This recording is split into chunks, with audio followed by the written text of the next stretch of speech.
Dans mes discussions avec des personnes athées, j'entends souvent le reproche que les croyants, les chrétiens en particulier, entretiennent un raisonnement circulaire. En effet, ils disent que Dieu existe, ils disent que Dieu est comme ceci ou comme cela, et quand on leur demande pourquoi ils croient ça, c'est parce qu'ils croient dans la Bible, qui est la révélation de Dieu. Et qu'est-ce qui indique que la Bible est la révélation de Dieu? Eh bien, c'est la Bible. Nous sommes donc dans une certaine circularité.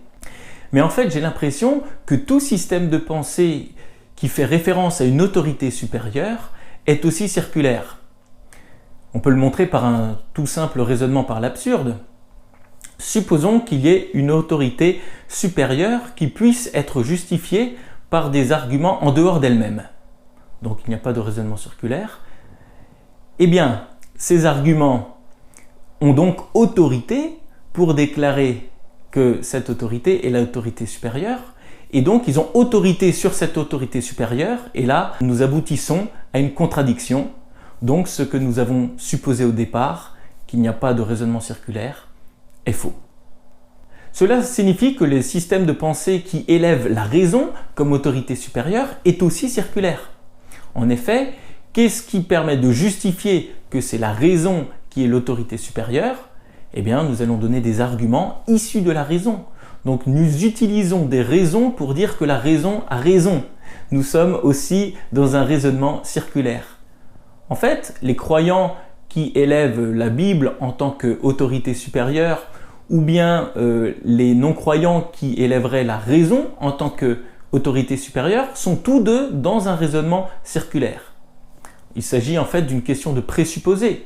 Est-ce qu'on va prendre comme présupposé que c'est une révélation de Dieu qui est l'autorité supérieure, ou bien est-ce que c'est la raison qui est l'autorité supérieure? Et nous pouvons bien entendu interroger le bien fondé de ces présupposés. Nous pouvons peut-être attaquer la Bible en disant: est-ce bien raisonnable de prendre cela comme présupposé?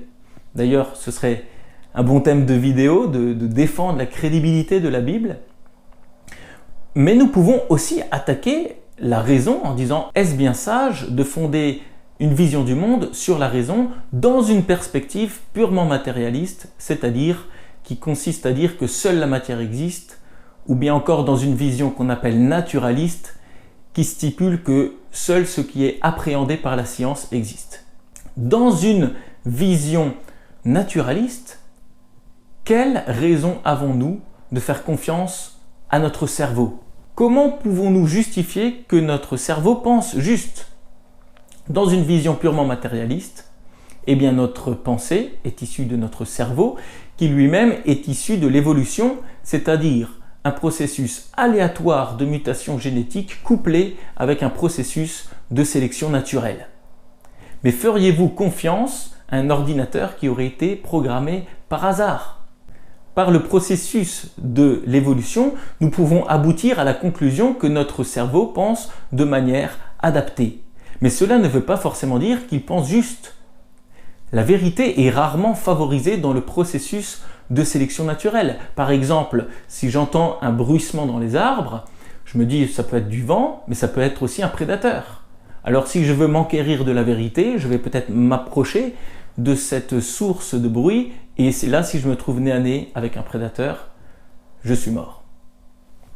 Cela me fait penser à la citation du généticien britannique Haldane. Si mes opinions sont le résultat de processus chimiques ayant lieu dans mon cerveau, elles sont déterminées non par les lois de la logique, mais par celles de la chimie.